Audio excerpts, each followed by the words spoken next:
Hello student. आज हम start करते हैं नेक्स्ट लेक्चर अपना केमिस्ट्री का एटॉमिक स्ट्रक्चर। बहुत दिन बाद है। अब आपको कंटिन्यू पूरी सीरीज मिलेगी, पूरी 11th 12th। मैटर ये है कि बेहतरीन कंटेंट आपको दूंगा, बेहतरीन कंटेंट। ये मैटर नहीं करता, लेकिन हाँ समझा दूंगा अच्छे से। बहुत यूट्यूब पे चैनल पड़े होंगे एटॉमिक स्ट्रक्चर के, लेकिन आपको कंटेंट बेस्ड मिलेगा। चलिए स्टार्ट करते हैं। ये दो आपको बता दें, ये 2-3 पार्ट में मिलेगा चैप्टर। तो पार्ट 1 है, स्टार्ट करते हैं एटॉमिक स्ट्रक्चर। देखिए, जनरली नाम से ही पता चल रहा है कि एटॉमिक स्ट्रक्चर क्या, एटॉमिक स्ट्रक्चर नाम से पता चल रहा है कि इसमें कि एटम्स का स्ट्रक्चर की स्टडी करेंगे, एटम के स्ट्रक्चर की स्टडी। तो इसमें वेरियस जो डिस्कवरी हुई, जैसे जॉन डाल्टन ने आए, फिर उसके बाद रदरफोर्ड, ये सब इनकी पूरी हमको कैसे एटम को का स्ट्रक्चर को डिस्कवर किया गया इस पूरे चैप्टर में। तो इसके बाद हम कहेंगे कि इसमें एक टर्म आता है सब एटॉमिक पार्टिकल। क्या बेटा? सब एटॉमिक पार्टिकल। अब हम कहेंगे सब एटॉमिक पार्टिकल, बट बच्चों क्या होता है, हम बताएंगे कि जो सब एटॉमिक है, ये सब याद रखिए, सब एटॉमिक का सब पार्ट तो 3 जो होते हैं, इलेक्ट्रॉन, प्रोटॉन और न्यूट्रॉन, को हम क्या बोलते हैं? Subatomic particle. क्या बोलते हैं? Subatomic particle. Electron, proton and neutron are known as subatomic particle. Start करते हैं आगे जो काम की चीजें, जो एग्जाम में आएगा आपके सीधे। डाल्टन एटॉमिक थ्योरी के बारे में कुछ डाल्टन ने सबसे पहले अप्रोच किया कुछ बताने के लिए कि एटम कैसे एग्जिस्ट करता है, कितना छोटा है, कितना बड़ा है, ये सब के बारे में कुछ थ्योरी दी। स्टार्ट करते हैं हम। पहला हमारा, atom is the smallest particle of any substance which can not be divided further. उन्होंने बोला कि एटम क्या है? स्मॉलेस्ट पार्टिकल है, वो जो फर्दर डिवाइड नहीं किया जा सकता। हम एक तरह से कह सकते हैं कि एटम क्या है? Smallest unit. अगर एक चीज याद रखिए, अगर तुम आपसे पूछा जाए H2 एंड H2O में अंतर बताना, बच्चों समझना। H हम कहेंगे ये एटम है, क्या है? सिंगल, जो सिंगल फॉर्म में एग्जिस्ट करे। H2 जब सेम टाइप्स के एलिमेंट, क्या बोल रहा हूँ, सेम टाइप्स के एटम कंबाइन हो जाए, सेम टाइप्स के atom, H2 N2 O2, these are the molecule.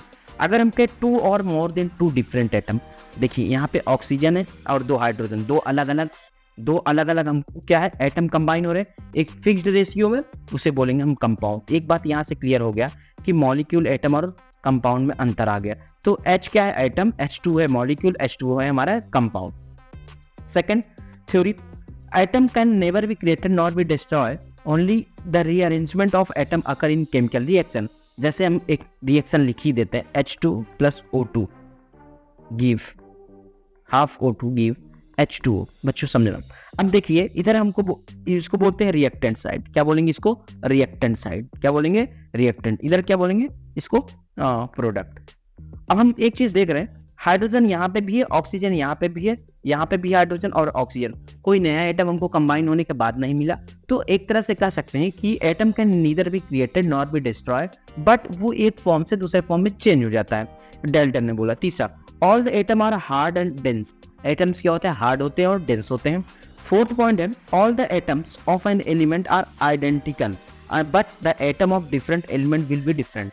All the atom of an element, किसी एलिमेंट का एटम क्या है? हम वो सेम होगा, बट अलग अलग एटम क्या होंगे? डिफरेंट होंगे।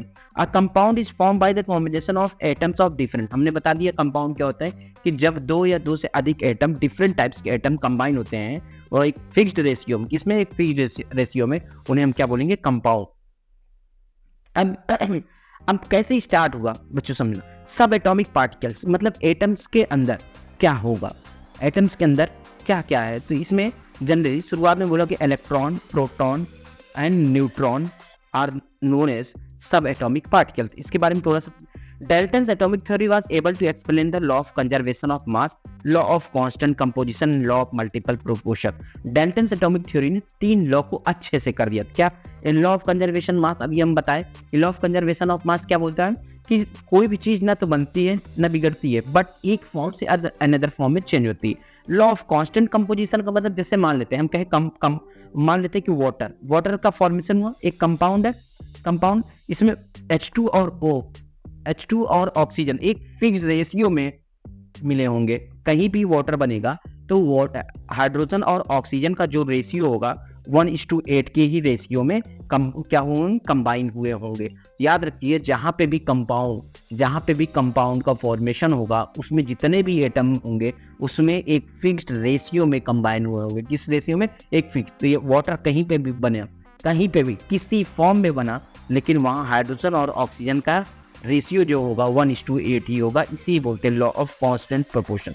अच्छा, लॉ ऑफ मल्टीपल प्रोपोर्शन भी बोलते हैं कि जब एक ही एटम हम कहें कि किसी भी, जैसे इस वाटर में H और O एटम इन्वॉल्व है, तो ये H और O मल्टीपल ऑफ कंपाउंड बना सकते हैं। हम कहें कि मल्टीपल कंपाउंड का फॉर्मेशन होते हैं, इसी को बोलते हैं लॉ ऑफ मल्टीपल प्रोपोर्शन। ये क्या है? 3 लॉ को डाल्टन ने अच्छे से एक्सप्लेन किया था।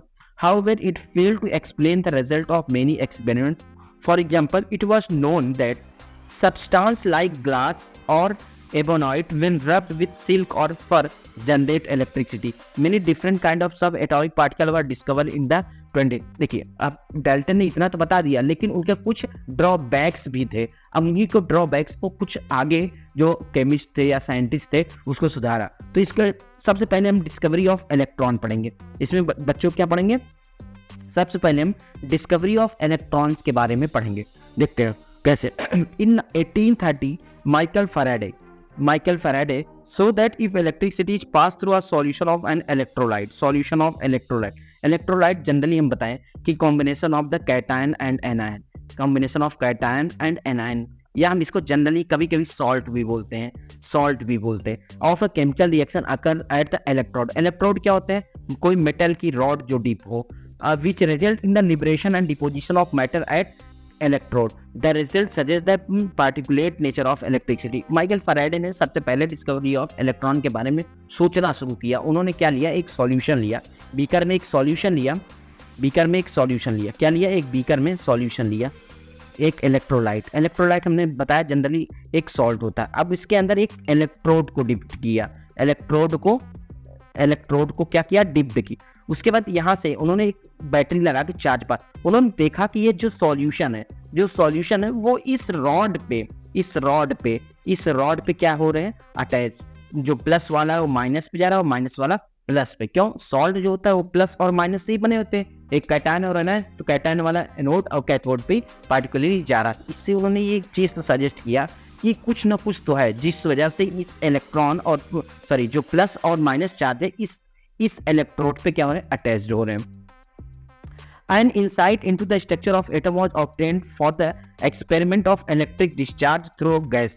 Before we discuss these results, we need to keep in mind a basic rule regarding the behavior of charged particle. Like charge repel, हमें पता है कि प्लस प्लस अगर होंगे तो क्या होंगे? रिपेल, या माइनस माइनस होंगे रिपेल, लेकिन प्लस माइनस क्या होंगे? अट्रैक्ट होंगे। ये लाइक चार्ज क्या होते हैं? रिपेल करते हैं। In 1850, many scientists, mainly Faraday, began to study the electric discharge in a partially evacuated tube known as cathode ray discharge. Faraday ने स्टार्ट किया सबसे पहले इलेक्ट्रिक डिस्चार्ज की स्टडी, जिसको हम बोलते हैं कैथोड रे डिस्चार्ज ट्यूब। उन्होंने लिया। अब एक जनरली ये पूछा नहीं जाएगा बच्चों एग्जाम में, बस आपको आना चाहिए। कैथोड रे एक्सपेरिमेंट क्या था? यहाँ से व्हेन सफिशिएंट हाई वोल्टेज, आपको पीडीएफ में पूरा ये नोट्स मिल जाएगा, लिंक हम डिस्क्रिप्शन में डाल देंगे।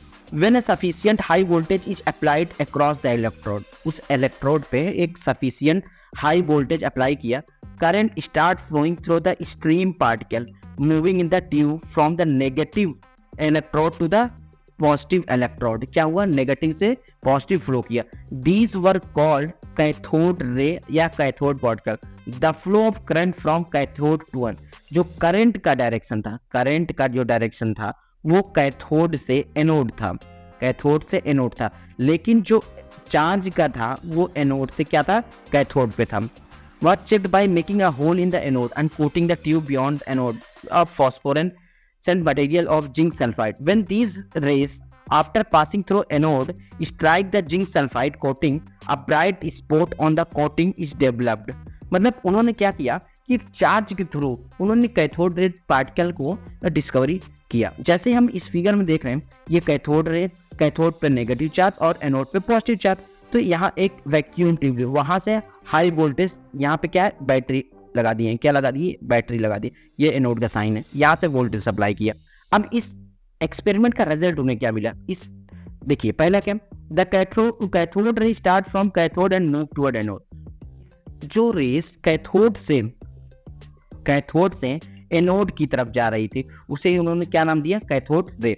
These rays themselves are not visual but their behavior can be absorbed with the help of certain kind of material। वो विजुअल नहीं थी लेकिन कुछ मटेरियल से वो विजुअल, जैसे fluorescent which glow when hit by them. Fluorescent जलने लगता था जब कैथोड रे उस पर हिट होती थी। Television picture of tube are cathode ray tube. जो टेलीविजन की पिक्चर होती है वो भी कैथोड रे ट्यूब की थी। A television picture result due to the fluorescent on the television screen coated with certain fluorescent or fluorescent material। मतलब कि कैथोड रे डायरेक्टली नहीं दिख रही थी लेकिन हाँ इसी मटेरियल के थ्रू वो दिख रही थी। In the absence of electric और magnetic ray are travel in straight line. याद रखना कि जो कैथोड रे थी अगर इलेक्ट्रिक और मैग्नेटिक फील्ड ना हो तो वो क्या बिहेव कर रही थी, स्ट्रेट लाइन ट्रेवल कर रही थी। Second, in the presence of electric magnetic the behavior of cathode ray are similar to the expected from the negative charge particle, suggesting that the cathode ray consists of negatively charged particle are called electron। यहाँ से एक चीज तो clear हो गया क्या, कि जो नेगेटिव चार्ज कैथोड था वो क्या कर रहा था, वो नेगेटिवली चार्ज पार्टिकल था और उस नेगेटिवली चार्ज पार्टिकल को क्या नाम दे दिया, इलेक्ट्रॉन। क्या नाम दे दिया गया, इलेक्ट्रॉन। क्या नाम दे दिया गया, इलेक्ट्रॉन।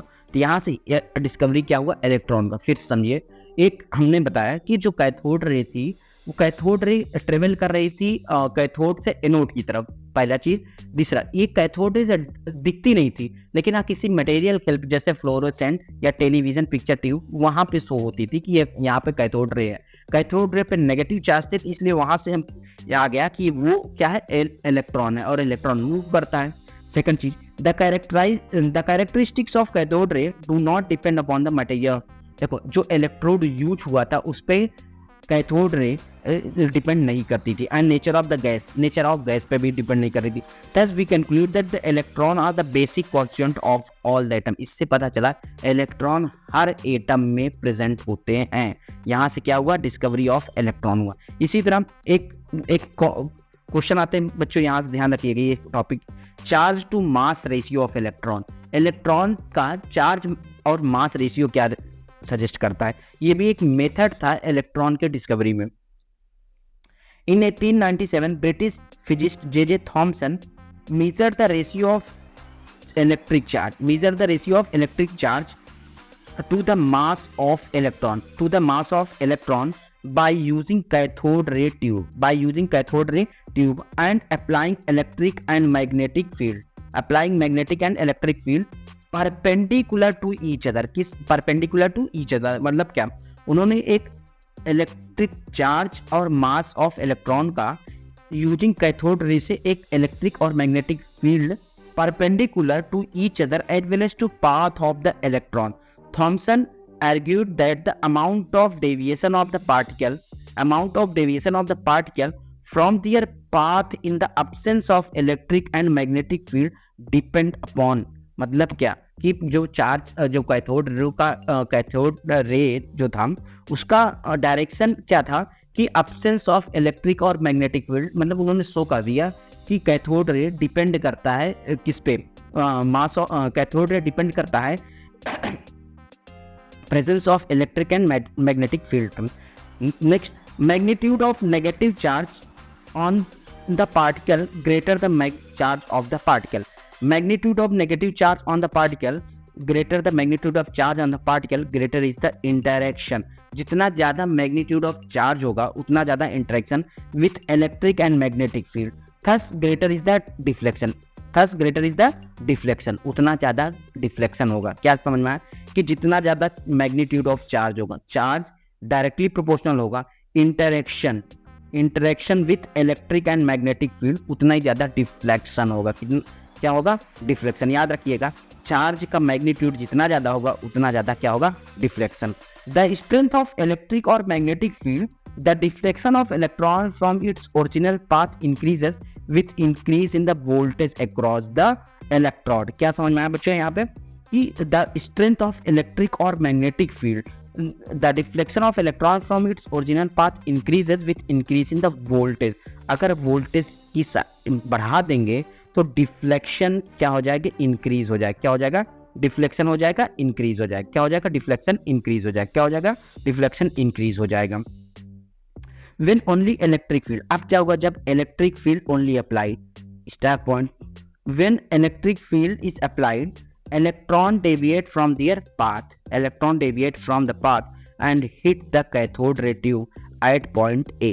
ये इस पॉइंट A क्या है, जब केवल इलेक्ट्रिक फील्ड अप्लाई करें। क्या, when electric field only apply, when electric field only apply। Similarly, when magnetic field is applied, electron strike the cathode tube at point C। C क्या है, when magnetic field applied, magnetic field applied, carefully balancing the electric and magnetic field strength, it is possible to bring back the electron to the path followed as in the absence of electric or magnetic field, and they hit the screen at the point B। Point B जब electric field and magnetic field दोनों ना हो, by carrying out accurate measurement on the amount of deflection absorbed by the electron on the electric field strength or magnetic field, Thomson was able to determine the value of E by M ratio। उन्होंने इसी method से कि एक बार electric charge लिए तो ए पे आया deflection, एक बार मैग्नेटिक फील्ड के प्रेजेंस में किए तो सी पे के आया, और एक बार जब दोनों ना इलेक्ट्रिक फील्ड लिए ना मैग्नेटिक फील्ड तो बी। इसी से उन्होंने इलेक्ट्रॉन के जो चार्ज और मास का रेशियो इसी से डिटरमाइन किया कि कितना डिफ्लेक्शन हो रहा है, कि यहाँ से इन्होंने एक वैल्यू निकाली, इलेक्ट्रॉन और charge of electron and mass of electron की जो वैल्यू आई वो आई 1.17820 into 10 power 11 coulomb per kg। Mass of m is the mass of electron in kg and is the magnitude of charge, ये क्या है, magnitude of charge on electron। Since electrons are negatively charged, the charge on electron is minus, the charge on electron क्या होगा, minus. तो यहाँ से हमको एक चार्ज, और ये इंपॉर्टेंट है आप लोग नोट करिएगा, इलेक्ट्रॉन का जो चार्ज और मास का रेशियो है ये वैल्यू इतनी आ गई। अब charge on electron, exact value of charge on electron, Millikan devise a method known as oil drop. अच्छा, ऑयल ड्रॉप एक्सपेरिमेंट क्या था, ऑयल ड्रॉप एक्सपेरिमेंट की मदद से हम चार्ज ऑफ इलेक्ट्रॉन निकाला गया to determine the charge on electron. तो कोई पूछेगा ऑयल ड्रॉप एक्सपेरिमेंट क्या बताता है, तो ऑयल ड्रॉप हमको क्या बताता है, ऑयल ड्रॉप एक्सपेरिमेंट हमें चार्ज ऑन इलेक्ट्रॉन बताता है। He found that charge on electron be 1.6 into 10 power minus 19 coulomb। The present of acceptance of the electric charge is इतना, the mass of electron जो charge की value थी और electron by mass की जो value थी उससे कैलकुलेट करके मास ये क्या निकाला, 9.1। ये मास ऑफ इलेक्ट्रॉन है, मास ऑफ इलेक्ट्रॉन है 9.1। तो दो वैल्यू आप लोग को याद रखना होगा, एक मास ऑफ इलेक्ट्रॉन, एक इलेक्ट्रॉन चार्ज बाय मास का ratio. Millikan oil drop experiment simple एक एक्सपेरिमेंट था, आप इसको केवल एक बार रीड कर लीजिएगा, ज्यादा इंपॉर्टेंट नहीं है, ठीक। अब कैनाल्स रे या एनोड रे, हमने बताया अभी कैथोड रेस के बारे में हम पढ़ रहे थे, अब हम एनोड रेस के बारे में पढ़ेंगे। तो कैनोल्स रे और एनोड रे, ये डिस्कवरी ऑफ प्रोटॉन। तो एक चीज तो सजेस्ट कर दिया कि जो कैथोड रे थी वो हमको क्या हेल्प किया, कैथोड रे हमें हेल्प किया इलेक्ट्रॉन की डिस्कवरी में, और जो एनोड रे होगा वो डिस्कवरी ऑफ प्रोटॉन के बारे में हमको बताएगा। एटम्स आर इलेक्ट्रिकली न्यूट्रल, पता है एटम्स इलेक्ट्रिकली न्यूट्रल है, इसका मतलब इलेक्ट्रॉन नंबर ऑफ प्रोटॉन के बराबर होगा। Hence the discovery of negatively charge constituent electron of an atom attempt were made to discover the positive charge. ये पता था कि एटम क्या है कि इलेक्ट्रिकली न्यूट्रल है, तो मतलब चार्ज माइनस चार्ज और प्लस चार्ज बराबर होगा, तो इलेक्ट्रॉन की डिस्कवरी हो गया था, तो प्रोटॉन प्लस की डिस्कवरी होने कोशिश किया गया by using the discharge tube. किससे, by using discharge tube containing a perforated cathode Goldstein. क्या सबसे पहले क्या, Goldstein. 1886 found that some ray pass through these holes in direction opposite to cathode रे।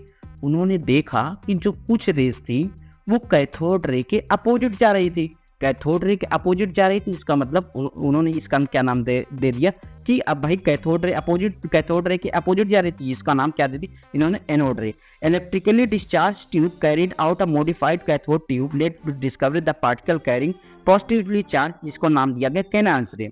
कुछ उसके characteristics, unlike cathode ray the positively charge particle depend upon the nature of gas. यहाँ पे question आएगा कि कैथोड रे डिपेंड नहीं कर रहा था नेचर ऑफ गैस पे, लेकिन एनोड रे गैस पे नेचर ऑफ गैस पे डिपेंड कर रहा था। These are simply the positively charged gaseous ion. ये क्या थे, positively charged gaseous ion था। The charge to the mass ratio of particle is found to be depend on the gas from which these originate। मतलब यहाँ पे electron charge और मास का जो रेशियो था वो उस गैस पे भी डिपेंड कर रही थी। Some of the positively charged particle carrying multiple fundamental unit of electrical charge. The behavior of these particle in magnetic field और electric field is opposite to that of the electron और cathode. जो behaviour था electron और जो behaviour था ये anode का, या हम कहें कि कैनाल्स रे का, वो बिल्कुल क्या था, अलग था कैथोड रे से। The smallest and lightest positive ion was obtained from hydrogen and was called proton. और सबसे जो लाइटेस्ट हम कहें हल्का जो पॉजिटिव आयन आया वो किससे आया, हाइड्रोजन से, इसीलिए उसका नाम क्या दे दिया गया, proton. This positively charged particle was characterized in 1919 में। The lightest positively charged particle is called proton. Positively rays are atomic or molecular cation from which some electron have moved. The removed electron constitute the cathode ray and positively cation from the positive or canals ray। Basic इस चीज में हमें बताया गया, याद रखिए, conclude कर रहा हूँ कैथोड रे और एनोड रे के बारे में। कैथोड रे क्या होता है, हम कहें पॉजिटिव नेगेटिवली चार्ज, इसी से हमको इलेक्ट्रॉन की डिस्कवरी हुई। कैथोड रे डिपेंड नहीं कर रही थी गैस पे, जबकि एनोड रे क्या है, हम कहें कि हम यहाँ इसकी डिस्कवरी हुई प्रोटॉन से और ये डिपेंड कर रही थी नेचर ऑफ गैस पे। तो आज एकदम बेसिक हम आपको इंट्रोडक्शन पढ़ाए कि जनरली इस चैप्टर में है क्या, जैसे नाम से पता था कि स्ट्रक्चर ऑफ एटम, पूरी जो इस चैप्टर का इंट्रोडक्शन पार्ट है उसमें स्ट्रक्चर ऑफ एटम मतलब एटम्स के अंदर क्या है, एटम्स कैसे लुक लाइक होता है, डाल्टन्स ने दिया, 2-3 लॉ उन्होंने अच्छे से एक्सप्लेन किया। उसके बाद जो डिस्कवरी थी धीरे धीरे वो इस चैप्टर में, जैसे ऑयल ड्रॉप एक्सपेरिमेंट हुआ, इलेक्ट्रॉन चार्ज बाय मास का रेशियो, ये मतलब ये छोटा टॉपिक था, क्वेश्चन नहीं आता, लेकिन 1-2 वैल्यू आपको याद रखना होगी। हमारा पहला पार्ट था एटॉमिक स्ट्रक्चर का।